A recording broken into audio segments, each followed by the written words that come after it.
it's Easter, and I thought what better time to make hot cross buns and show you how to do it right here, and vegan of course. So if you're coming and jumping on live, please say hello to me, tell me what country you're joining me from. And is hot cross buns one of the bakes that you have where you are from, okay? So I've just pulled out some hot cross buns, so they are nice and hot, so I'll be showing those to you shortly. But we're gonna go through step by step how to make this delicious pastry with you folks. So hot cross buns, what is a hot cross bun? Well, it is a sweet yeasted bread, a bun, as we talked about. You may have seen the picture in the on the slide before you saw this video.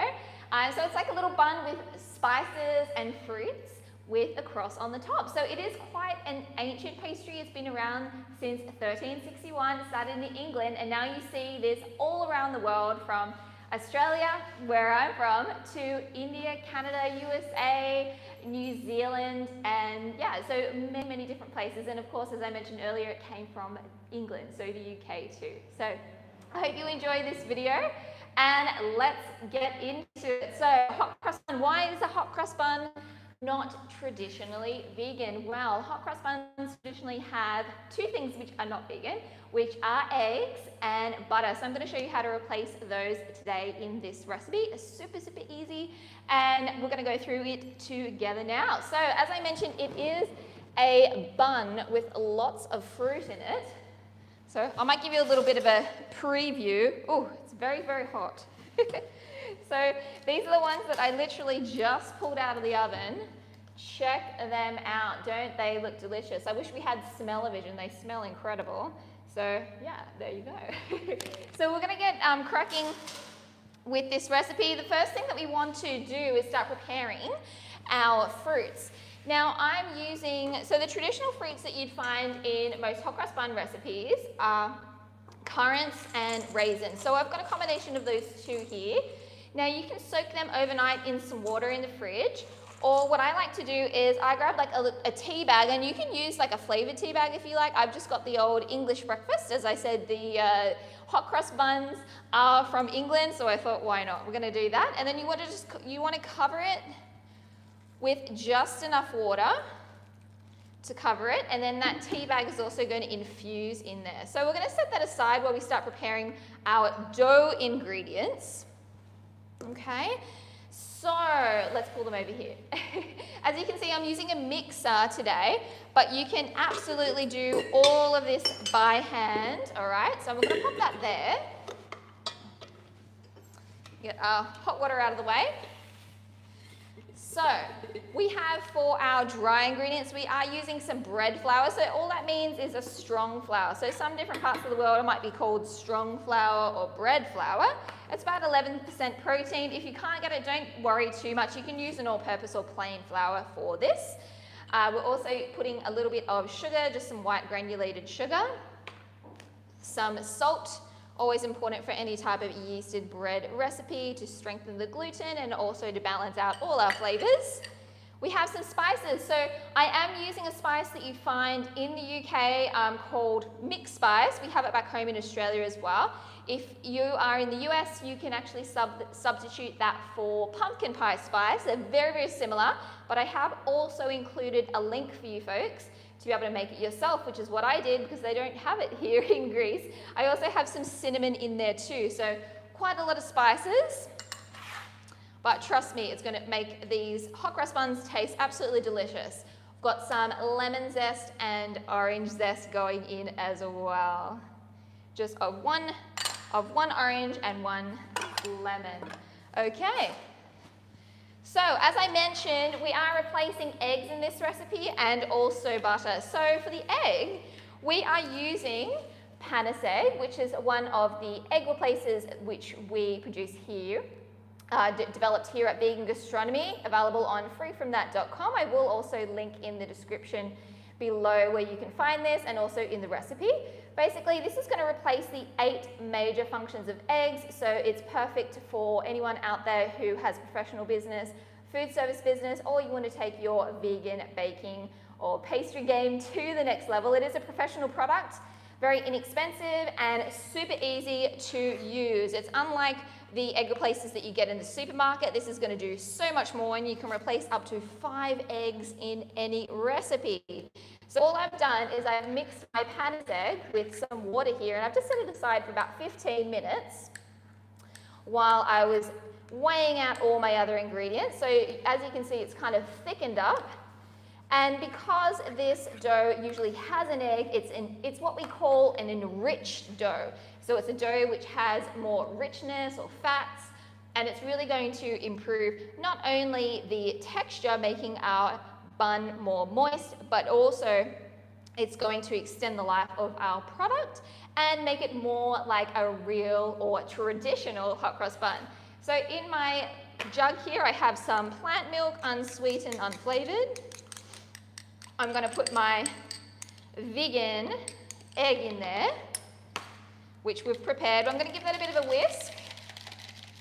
And because this is a yeasted dough, I am using some yeast. I will totally leave it up to you. You can use fresh yeast or dry yeast, and all the information for the quantities are in the recipe, which I've linked in the description below. Oh, Stephanie's watching us. Love these on a cold Sunday morning with vegan butter. Yes, absolutely. All right, so I'm just mixing up our plant milk with our yeast just to make sure everything's nice and combined. All right, that's looking good. I'm going to give my dry ingredients just a nice little mix just to kind of help it get started. And then we're going to pop in our wet ingredients, so our milk, yeast, and our vegan egg. So let's pop that in. Make sure we get it all in there, get all that yeast. If you've got a little bit stuck down the bottom, you can pop that in as well.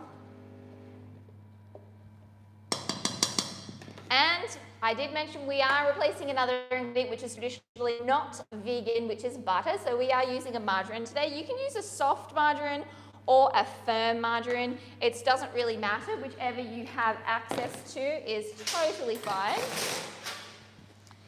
Alrighty, so we're going to get this onto our mixer now. And I'm going to start mixing this all together. I know a lot of people are a little bit scared with making breads. Please don't be scared. It really is an amazing skill to master. At this stage, we're just mixing the ingredients together. So I'm just going to pop this onto speed 1, and we're going to mix it until our ingredients have just started combining. In the meantime, I'm going to go and grab my fermented dough, and I'm going to chat a little bit about that shortly. So what is fermented dough? So fermented dough is a dough that you prepare the day before. You allow it to bench proof for about 30 minutes, and then that goes into the fridge overnight. And this, guys, is going to make you take your bread making game to the next level. It's so easy to do, and I have also included the recipe on the back, like the second page. It only takes a couple of minutes to prepare, and you can leave it in the fridge for up to 48 hours. And what this is going to do is not only improve the texture, but the flavor of your hot cross buns are going to be next level. So please, if you do have the time, prep this a day ahead of time and put this into your hot cross buns. It's going to make it amazing. So it's just starting to come together, guys. I'm going to use, so we need 100 grams of this. So you just want to kind of start doing it slowly, get everything incorporated. If you notice things start getting sticky, just scrape down the sides. Don't be tempted to add more water at this stage, because we want to see how our flour is going to start absorbing that moisture in our mixture. It can take a little bit of time, so be patient. All right, we're going to get this back on. And if you do have a mixer, it does make things a bit easier.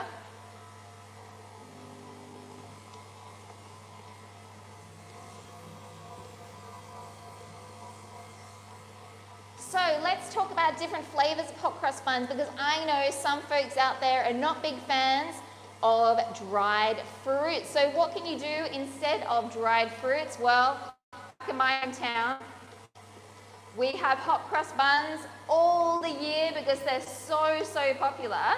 And one of the things that they do with the hot cross buns is they make them with chocolate chips.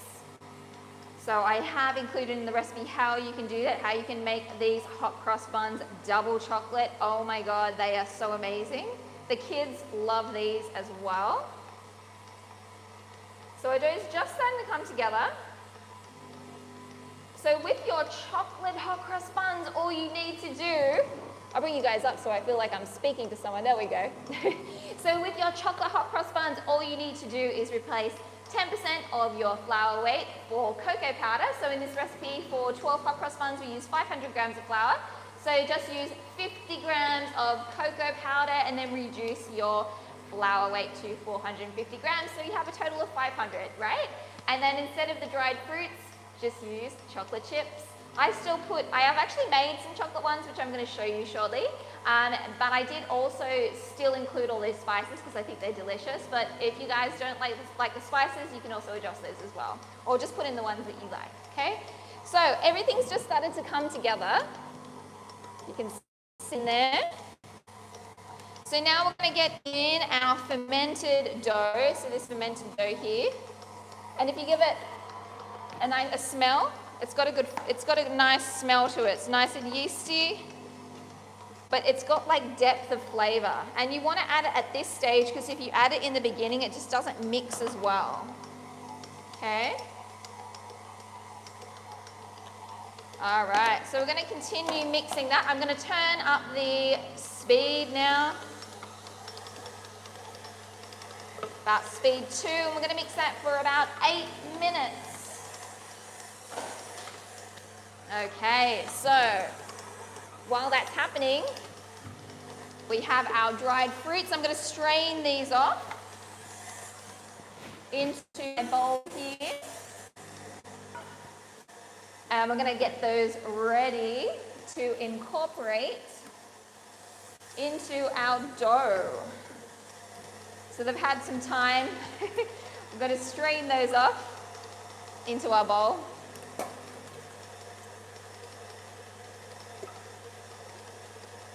If you wanted to, you could actually use that water.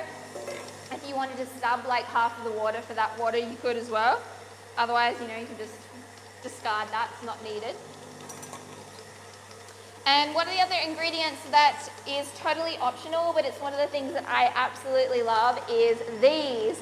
And this is candied peel. You can actually make it yourself. So if you are someone who has a lemon or orange tree or a lime tree, and you're using a lot of those, you can actually collect the peels, put them in the freezer, and then when you're ready, you can candy them, which is amazing. So if you want to learn how to candy peels, let me know in the comments, and maybe we can do a video on that too. They're fantastic for Christmas time, dipped in chocolate too. Okay, so our dough is kneading away. We're going to let that go for a couple more minutes. And in the meantime, I'm going to show you folks how to make the glaze for our hot cross buns. So this is the nice, shiny, flavorful glaze which gets brushed on after they are baked. So I'm going to bring you folks over here. We're going to take a look. So I have on my stove top here, there we are. Oh, a bit noisy. So in my saucepan that you can see over there, I have some orange juice and lemon juice. So when we took all of that zest off to include it into our dough, we reserved those fruits and we're actually using them in the glaze, so there's no waste in this recipe. So we're going to get this onto our stovetop here, and I want to slowly bring this to a boil, and then we're going to simmer it away. It's basically like a simple syrup, so we have equal quantities of our fruit juice from the lemons and the oranges, and then the equal quantity of the sugar. So once that's all combined and melted and simmering, we can brush that onto those beautiful hot cross buns that I showed you earlier, and it's going to create a nice shiny glaze. And you can do this for lots of other yeasted breads if you want to try. I know around this time of year, challah is also very popular. That's the chocolate bread. It's all like clattered. That's really nice. Okay. So while that's simmering away, as I mentioned, I did also make some chocolate ones, which I've been proofing. So I'm going to show you those now. I'm going to check them out, see if they're ready, and I'm going to show you how to make the signature cross on top. So I'm going to pull those out of my proofer so we can take a look, see if they're ready, which I think that they are.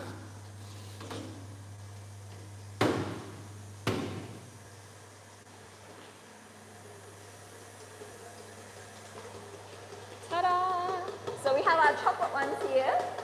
Don't they look great? So I put the chocolate chips, as I mentioned, and I replaced the 10% of the flour weight with our cocoa powder. So these are super decadent. So while our glaze is coming to a simmer, I'm going to show you how to make the cross for your hot cross buns. And it's the same method for both the chocolate one and just the traditional, okay? So I'm going to show you here. So these ones have proofed and they're ready for their cross. These ones you can see are baked and they already have the cross on them. Do you see that? Okay, so I'm going to show you how to make the cross for this one, and because they're chocolate, I thought it'd be nice to actually do like a darker cross. So I've just put a little bit, I've used some cocoa powder in with my flour, okay? So all I'm going to do, you can see that it's simmering away. It's looking good. Give that a bit of a stir. So we have cocoa powder, flour, a little bit of sugar, and we're going to add some water. We just need enough water to create a paste which we can pipe on. Okay. Oops. Get a bit more water.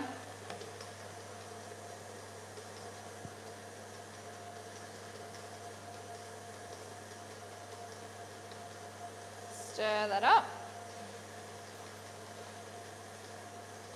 And just continually add until you get the consistency that you are looking for.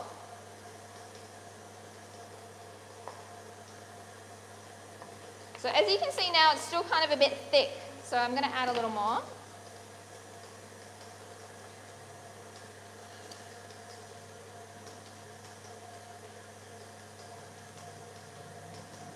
Oh, this looks good.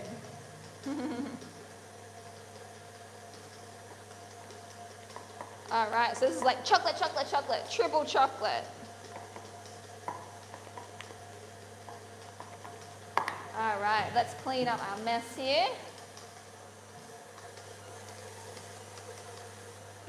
Now, I'm popping this into a piping bag, or you can also make yourself a piping bag out of paper, which I think I've shown in quite a few different videos.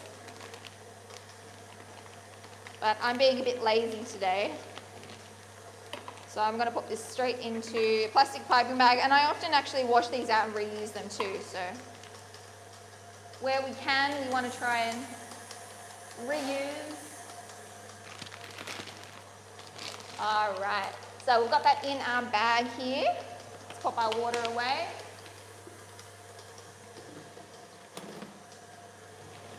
Want to snip the edge off.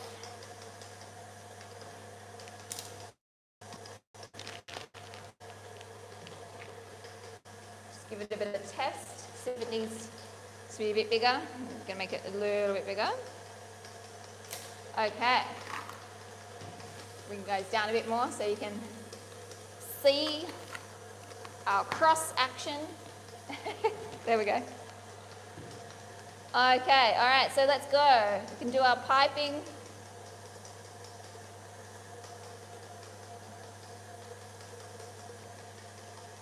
And I like to just kind of go in one straight line and then we turn it around. We'll go the other way.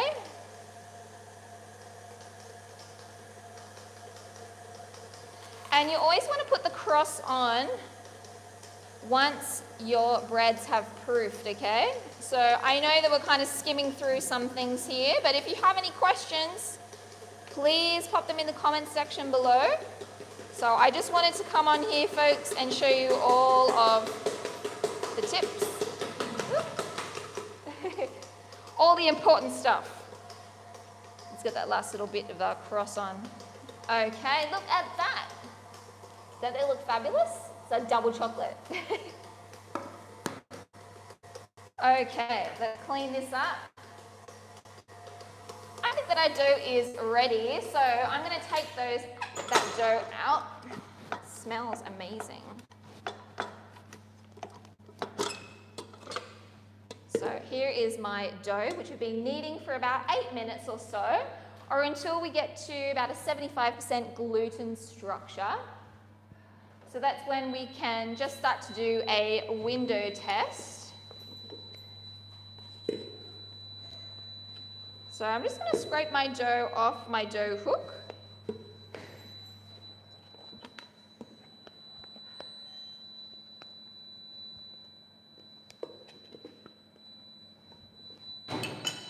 My proof is crying at me, so I'm going to just switch that off.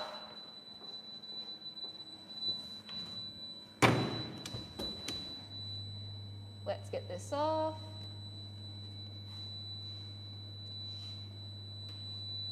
There we are. Why are these Eggless stems?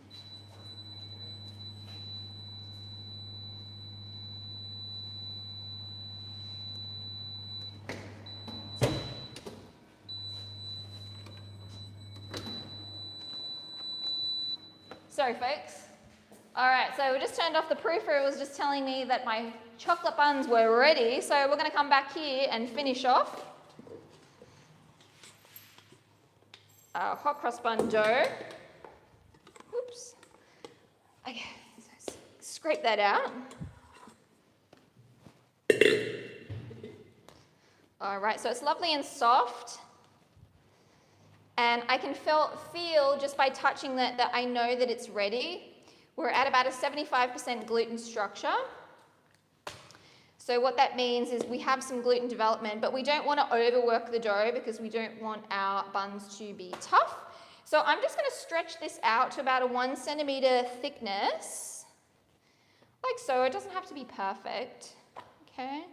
Just stretching it out. And we're going to add those fruits. So we have all those fruits. I'm just going to dump them straight in the middle. And that peel. Okay. I'm going to spread that out. Okay. Press it in. And we are going to work our fruit into our dough. Okay, so I like to kind of just do this part by hand. You can do it in the mixer as well, but I find this way it's just a bit better. And then you get your hands into it, which is always fun. I love that feeling of dough. All right, see, look at all those beautiful fruits. So once we get all of our fruits in, I'm going to pop this dough back into our bowl. And then we're going to be proofing that for about 45 minutes to 90 minutes. So it really just depends on how warm your kitchen is. If you have a proofer, you can put it in your proofer on about 27 degrees for about 45 minutes or until it's kind of doubled in size. Okay. So once this dough has proofed after this stage, then you can portion it into 12 equal portions. So you want to scale it. I think it worked out to be about 112 grams per bun. But if you're unsure, you can always just weigh your dough and then just divide it by 12. Or you can just do it by eye, the old-fashioned way. Okay, so I've just got my bowl back, guys. And I'm just putting it straight back in here for my proofing. And then pop it on with your lid, okay? 45 minutes to 90 minutes. Really depends, as I mentioned, on the temperature in your kitchen. All right, so let's finish these babies off. We have our buns, which have already been baked. So we'll just talk a little bit about baking them. So if you get to the stage where you have balled them, so you've proofed your dough, okay, this dough is proofed, you have scaled it, you've balled it, you've put it into your tray. At that stage, you can put the cross, you can proof it and then put the cross and bake it, or you have another option is just after you've balled them, before they get proofed, you can actually put them in the refrigerator, and then in the morning, if you need to proof them a little bit, you can put the cross and then bake, or you can put it in the freezer before they're proofed. So there's a couple of different options for you folks, so you can make this ahead of time for your Easter celebrations, okay? So let's take a look at the ones that we baked. So I did bake these in an oven, 180 degrees Celsius. For about, these ones I put in for about 20 minutes. I'm using a commercial oven, so I do find it tends to be a little bit faster. So if you are using a home oven, you may need to do it a little bit longer, 25 to 35 minutes. And then when they come out of the oven and they're nice and warm, we want to brush them with that beautiful glaze that we just made, okay? And then they become nice and shiny. Can you see that? Beautiful and shiny. All right. And the glaze is enough to do 2 dozen, so this was perfect. I did a full recipe so I can put it on my chocolate ones when I pop them into bake. Look at that. Can you see that shine? Beautiful. All right, let's plate this up. I want to check it out. We can give it a try. So, let's get one out. Use my knife here.